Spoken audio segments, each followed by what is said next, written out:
Em destaque no Panorama CBN, cúpula do PL tem prazo para avaliar viabilidade da candidatura de Flávio Bolsonaro após conversas com Daniel Vorcaro. Câmara aprova projeto que prevê benefícios a partidos. Cidade de 4 mil habitantes lidera ranking de qualidade de vida. CNJ e Ministério Público identificam quase 700 penduricalhos retroativos. OMS faz reunião de emergência para discutir o uso de vacinas experimentais contra surto de ebola. Hoje é quarta-feira, 20 de maio de 2026. Oi, eu sou Bianca Santos e esse é o Panorama CBN da manhã. Eu te conto em menos de meia hora as notícias mais importantes do dia. Vamos juntos.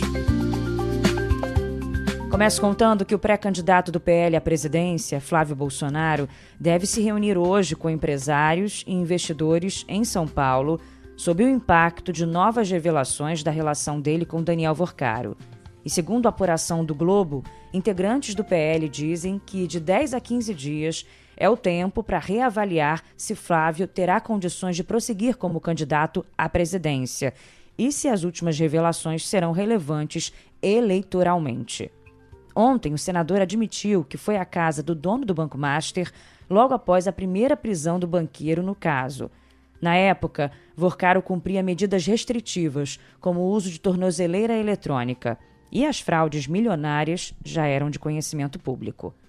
A revelação foi feita depois de uma reunião de Flávio com aliados na sede do PL em Brasília. No dia seguinte em que ele foi preso, nesse momento é que nós vimos ali que deu uma virada de chave, nós entendemos melhor que a situação era muito mais grave e em função disso, trago aqui para vocês, eu falei lá dentro para os deputados, mas já vi que a imprensa já divulgou. Eu estive com ele mais uma vez após esse evento, quando ele passou a usar o monitoramento eletrônico, ele não podia sair da cidade de São Paulo. Eu fui sim ao encontro dele para botar um ponto final nessa história. Dizer que se ele tivesse me avisado que a situação era grave como essa, eu já teria ido atrás de outro investidor há muito mais tempo e o filme não correria risco. O detalhe é que até a semana passada, o senador Flávio Bolsonaro dizia que não tinha nenhuma relação com o banqueiro Daniel Vorcaro, né? Depois, ele confirmou que o filme recebeu 61 milhões de reais de Vorcaro, dos 134 milhões prometidos inicialmente. Flávio contou que o dinheiro tinha sido enviado para um fundo administrado pelo advogado de Eduardo Bolsonaro, Paulo Calixto, nos Estados Unidos. E nesta terça-feira, o site Intercept Brasil também expôs mensagens do deputado federal Mário Frias, do PL, ex-secretário de Cultura do governo Bolsonaro e produtor executivo do filme. No áudio enviado a Daniel Vorcaro no dia 11 de dezembro de 2024, Frias agradece ao dono do Master pelo apoio financeiro ao projeto sobre Bolsonaro. Só te agradecer, meu irmão. Vamos mexer com o coração de muita gente, vai ser muito importante para o nosso país, tá? Preciso de vez em quando te falar como as coisas vão andando, tá? Esse áudio desmente uma nota do deputado Mário Frias, que foi divulgada na quarta-feira passada, logo após a revelação do elo entre Flávio e Daniel Vorcaro. Na nota, o deputado disse que o filme não tinha recebido nenhum centavo de Daniel ou do Master. Segundo a reportagem do Intercept Brasil, logo após o envio da mensagem divulgada ontem, Vorcaro respondeu a Mário Frias, dizendo que estava numa ligação e que retornaria em seguida. 40 minutos depois, os dois conversaram numa ligação de voz, que durou cerca de 2 minutos. A reportagem diz que a conversa ocorreu menos de 1 hora depois de um encontro entre Vorcaro e Flávio Bolsonaro, em Brasília, no qual os dois discutiram o financiamento do filme. Bom, depois da divulgação do áudio ontem, aí Mário Frias disse ao SBT que a relação com Daniel Vorcaro foi republicana. É óbvio que as pessoas vão questionar, né? Mas é claro que naquele momento ninguém sabia exatamente a posição que Daniel Vorcaro se encontrava. Então, para nós, era uma pessoa absolutamente idônea e a gente não fazia a menor ideia de que ele poderia estar envolvido em qualquer tipo de escândalo. Então, esses telefonemas, esses áudios vazados por esse blog, Eles não mostram absolutamente nada a não ser uma relação republicana. É um vai e volta de versões, né? Depois que o áudio vem à tona, não tem como negar. Bom, Mário Frias destinou 2 emendas, que somam R$2 milhões, para uma instituição ligada ao Grupo Entertainment, produtora responsável pelo filme sobre Bolsonaro. O ex-secretário não respondeu às intimações do Supremo para esclarecer para onde foi o dinheiro das emendas. A dona da produtora do filme afirmou à TV Globo que o longa já custou $13 milhões. Karina Ferreira Gama disse que Daniel Vorcaro foi o responsável por 90% da verba que viabilizou o projeto. Mais um detalhe. Em São Paulo, a Polícia Civil investiga irregularidades envolvendo o Instituto Conhecer Brasil, ligado à Karina. A ONG recebeu R$108 milhões da Prefeitura de São Paulo para a instalação de 5 mil pontos de Wi-Fi gratuito na periferia pelo prazo de 12 meses. Vamos mudar de assunto e eu te conto agora que um município pequeno do interior de São Paulo é tricampeão brasileiro em qualidade de vida. Gavião Peixoto, na região de Araraquara, conseguiu pela 3ª vez consecutiva a melhor classificação entre os 5.570 municípios brasileiros avaliados pelo Índice de Progresso Social da IPS Brasil. A nota da cidade, de 4.700 habitantes, é 73,10, em uma escala que vai de 0 a 100. O índice leva em consideração 57 indicadores sociais e revela que a qualidade de vida no Brasil é marcada por desigualdades persistentes. O Distrito Federal lidera o ranking nacional entre as unidades federativas. Brasília também tem destaque e aparece como a 2ª melhor capital brasileira no levantamento, atrás apenas de Curitiba. Entre as 20 cidades mais bem colocadas, 13 estão no Sudeste, sendo 12 em São Paulo e 1 em Minas Gerais. Já entre as 20 piores, 17 estão na região Norte, sendo 10 no Pará. O município de Uiramutã, em Roraima, que teve nota 42,44, ficou na última colocação da lista pela 2ª vez consecutiva. A Câmara dos Deputados aprovou ontem à noite um projeto que torna mais difícil julgar as contas dos partidos políticos. O texto alivia multas e punições para siglas que descumprirem regras dos fundos partidário e eleitoral. O pacote cria uma barreira jurídica, proibindo qualquer bloqueio ou penhora de recursos decorrentes de dinheiro público. De acordo com o texto, essa flexibilização vale para condenações judiciais de qualquer esfera, seja de natureza civil, trabalhista, tributária ou mesmo penal. A proposta nem estava na pauta e foi incluída na última hora pelo presidente da Câmara, Hugo Mota. A votação foi a toque de caixa mesmo e expôs uma forte articulação que uniu governistas, oposição e o Centrão. O relator do projeto, deputado Rodrigo Gambale, do Podemos, justificou a proposta. Os parlamentares embasam a proposição na necessidade de harmonizar a legislação eleitoral com o entendimento firmado pelo Supremo Tribunal Federal, quando ao julgamento da ADC 31, a qual reforçou o princípio da autonomia administrativa e financeira dos diferentes diretórios partidários, concluindo que cada órgão deve responder exclusivamente por seus próprios atos. O texto limita a 3 anos o prazo para julgamento das contas dos partidos. Se o tempo for esgotado, o processo será simplesmente encerrado. A proposta também reduz drasticamente o impacto financeiro das punições por mau uso de dinheiro público. Atualmente, para você entender, se um partido tem as contas rejeitadas, ele é obrigado a devolver o montante irregular e pagar uma multa de 20% sobre esse valor. Com a mudança aprovada, foi criado um teto de R$30 mil para penalidade e as dívidas já em execução poderão ser parceladas em até 15 anos. E mesmo com as contas rejeitadas, os partidos continuam autorizados a participar das eleições. O projeto aprovado também zera as sanções contra siglas que se fundem. Um partido criado a partir da fusão de outros fica isento do bloqueio de repasses públicos gerados por irregularidades em gestões anteriores. Bom, há quem tenha ficado contra. Por exemplo, para a deputada Adriana Ventura, do Novo, a proposta é uma afronta à moralidade e à responsabilidade fiscal. Tem coisas aqui que são aberrações. E aqui está fragilizando o TSE. E olha que eu tenho muitas críticas ao TSE, a burocracia do TSE. Tenho muitas críticas, mas o que a gente está fazendo aqui é blindando o partido político de irregularidade. É isso que a gente está fazendo aqui. O deputado Chico Alencar do PSOL disse que a mudança contraria o interesse público. De intocabilidade dos fundos eleitoral e partidário milionários, de prorrogação no interesse do partido do pagamento de dívidas até 15 anos, de anistia permanente a partido que se funde com o outro, um facilitário que só depõe contra os próprios partidos políticos. O texto também abre brecha para o disparo em massa de mensagens. O dispositivo vai na contramão dos esforços da Justiça Eleitoral no combate à desinformação.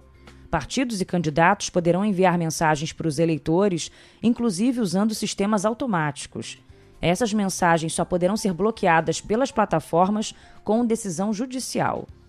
O texto aprovado pelos deputados também diz que, sob hipótese nenhuma, um partido ficará impedido de receber recursos do fundo partidário no semestre eleitoral. Em nota, a Transparência Internacional diz que o projeto aprovado representa um grave retrocesso que fragiliza os mecanismos de fiscalização. A entidade alerta que a proposta agrava os riscos de corrupção, desvios de dinheiro público e perpetua um cenário de impunidade dos partidos políticos. Para começar a valer, o texto ainda precisa passar pelo Senado e ser sancionado pelo presidente da República. Bom, hoje o deputado Léo Prates, do Republicanos da Bahia, apresenta o parecer sobre a PEC que acaba com a escala 6x1. O texto deve ser levado à votação no próximo dia 26, na Comissão Especial da Câmara. Depois dessa data, o documento segue ao plenário da Casa.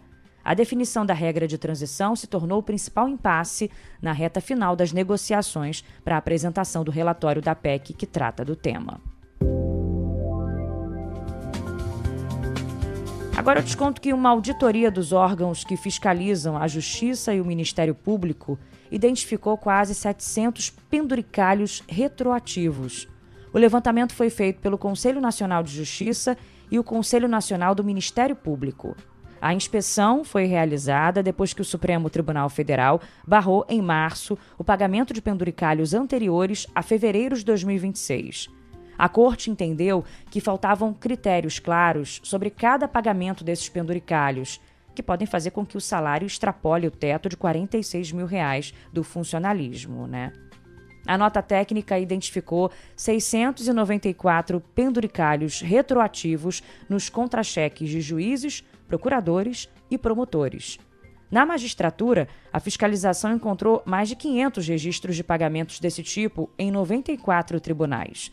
Já no Ministério Público, foram identificados 176 registros em 30 unidades. Na magistratura, há 360 nomes diferentes para os penduricalhos. E no MP, são 23 denominações. Por causa da falta de padronização, a auditoria não conseguiu acessar o valor desses repasses e nem qual seria o montante total para os cofres públicos. De qualquer forma, teve reação. Na TV Globo, a diretora executiva da Transparência Brasil, Juliana Sakai, e a advogada da República.org, Fernanda de Mello, alertaram que a falta de controle pode levar ao descumprimento da decisão do STF sobre os penduricalhos. É necessário ter uma padronização dessas informações e uma transparência absoluta para que o pagamento seja autorizado. Senão, a gente corre o risco de que a decisão do STF esteja sendo violada e que pagamentos acima do permitido estejam sendo feitos. A gente não consegue fazer o acompanhamento adequado do que está sendo pago, para quem está sendo pago, qual que é a justificativa jurídica daquele pagamento, se ela sequer existe, né? Mas enquanto o problema da transparência não for resolvido, a gente não vai ter visibilidade de um cálculo preciso do quanto o Brasil está gastando em pagamentos retroativos de penduricalhos e privilégios. Agora eu te conto que 4 em cada 10 contribuintes brasileiros não entregaram a declaração do imposto de renda até agora, e o prazo termina no dia 29 de maio. Pouco mais de 27 milhões já enviaram o documento. A Receita espera receber um total de 44 milhões de declarações. E quem tem direito à restituição poderá consultar, a partir de sexta-feira, se está contemplado no primeiro lote. A verificação vai ficar disponível no aplicativo Meu Imposto de Renda ou no site da Receita Federal. O pagamento começa no dia 29 de maio. Agora, a economia. Porque ainda repercute o lançamento ontem do Move Brasil Táxi e Aplicativos. O programa cria uma linha de crédito de até 30 bilhões de reais para que taxistas e motoristas de aplicativo comprem carros novos e sustentáveis no valor de até R$ 150 mil, com juros menores do que a média do mercado. Profissionais mulheres terão acesso a taxas ainda menores do que os homens, 11,5% ao ano contra 12,6% ao ano. O programa do governo Lula entrou em vigor por meio de medida provisória. Agora os destaques internacionais.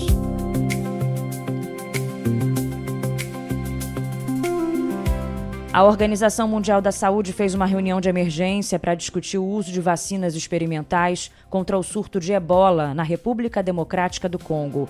Mais de 130 pessoas morreram e há mais de 500 casos suspeitos notificados. O ebola destrói o sistema imunológico e causa febre hemorrágica. E o contágio acontece pelo contato direto com fluidos corporais de infectados ou roupas contaminadas. Nesse momento, o grande desafio logístico e médico também é que não existe nenhuma vacina ou tratamento aprovado e eficaz para a atual variante do vírus. Representantes da OMS em Genebra informaram que estudos técnicos estão sendo acelerados para avaliar vacinas experimentais, mas qualquer distribuição em massa deve demorar pelo menos 2 meses para se tornar realidade. O diretor-geral da OMS, Tedros Adhanom, disse que está preocupado com a escala e a rapidez do contágio e citou o grande movimento de pessoas na região. O avanço da doença é impulsionado por um contexto humanitário altamente complexo, marcado pela violência de grupos armados e pelo deslocamento em massa de populações. Nos Estados Unidos, o governo já impôs restrições à entrada de pessoas vindas da área.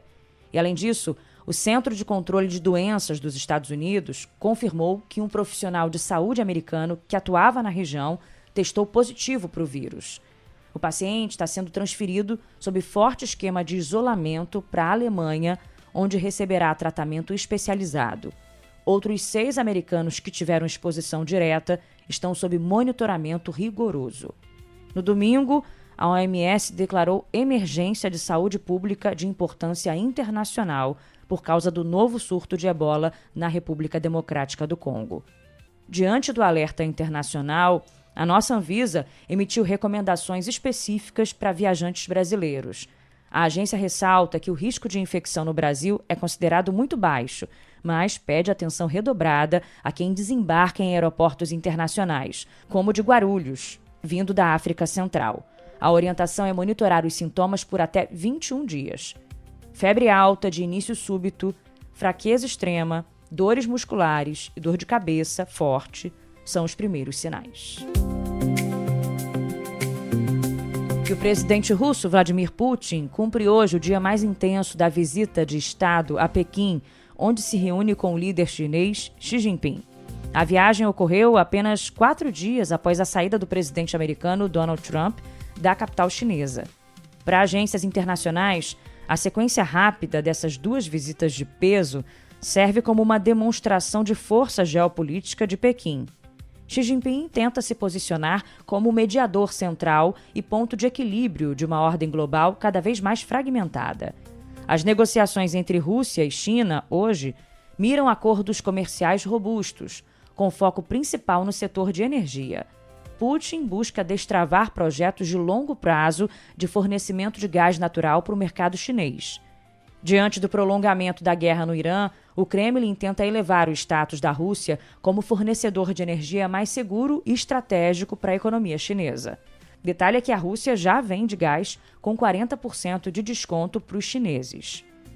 A agenda oficial de hoje começou com uma recepção pomposa, com tapete vermelho e tudo, do lado de fora do grande Salão do Povo, em Pequim. Diante de bandas militares e comitivas de Estado, Xi Jinping e Vladimir Putin reforçaram os laços que os líderes classificam como parceria estratégica sem limites.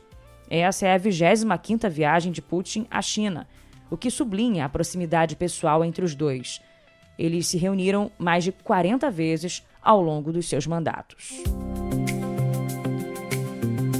Ainda no noticiário internacional, eu te conto que o presidente dos Estados Unidos, Donald Trump, disse que pode voltar a atacar o Irã devido ao impasse nas negociações. Washington cumpre um acordo de cessar-fogo firmado com o Teherã, que determina uma pausa dos ataques ao território iraniano e países do Golfo Pérsico. Ainda assim, o líder norte-americano confirmou que havia planejado inicialmente um ataque para essa terça-feira, mas cancelou os planos a pedido de governos árabes.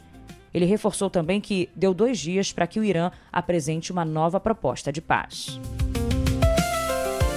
E ainda nos Estados Unidos, o Senado votou a favor de uma medida que pode mudar o rumo da guerra no Oriente Médio.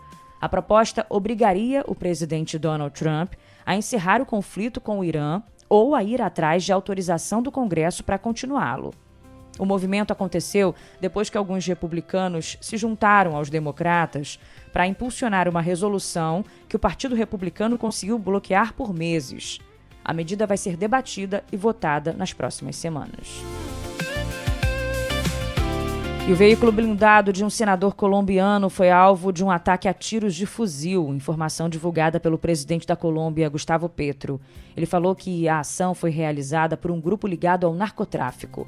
Por motivos de segurança, o senador havia mudado de carro logo no início do trajeto e não foi atingido. O carro do prefeito de uma cidade no sudoeste do país também foi atacado. O caso acontece poucos dias antes do segundo turno das eleições presidenciais na Colômbia, marcado para o dia 31 de maio. E essa daqui tem a ver com a gente. O Brasil propôs à Organização Mundial da Saúde a criação de uma regulamentação global para endurecer regras para a venda de alimentos ultraprocessados. A resolução já obteve apoio da França, do México e do Uruguai. Entre os pontos propostos pelo Brasil estão a adoção de definições e sistemas de classificação claros e baseados em evidências para alimentos ultraprocessados e a restrição ou proibição da comercialização e da publicidade desses produtos para crianças e adolescentes. O ministro da Saúde, Alexandre Padilha, disse que o governo pretende articular a votação da proposta na próxima Assembleia Geral da OMS, no ano que vem. O Brasil estabelece um limite de 10% de alimentos processados na alimentação escolar e a ideia é zerar o índice. Agora o futebol.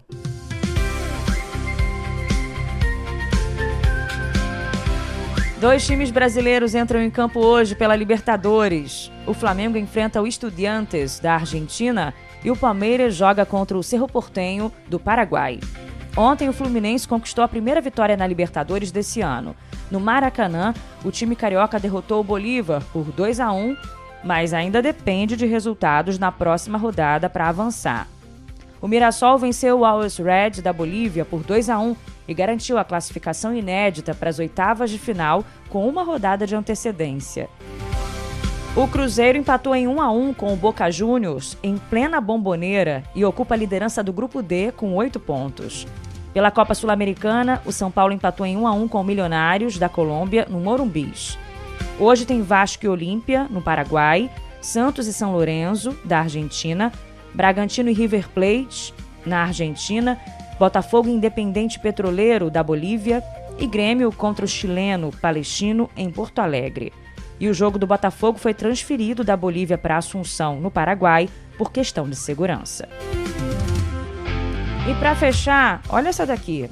A camisa da seleção brasileira na Copa do Mundo é a que mais está pesando no bolso dos torcedores entre as 8 seleções que já conquistaram a taça. Ela está sendo vendida por R$ 749 nas lojas oficiais. O valor do uniforme é equivalente a 17% da renda média mensal per capita aqui no Brasil. O levantamento foi feito pela BBC News Brasil. Do jeito que tá, o negócio é torcer sem camisa mesmo. É a hora da nova geração. O povo quer o Hexa pra cima, seleção. Agora estamos juntos na Copa do Mundo, a maior que já existiu. Futebol, Globo, CBN, aqui todo mundo é Brasil.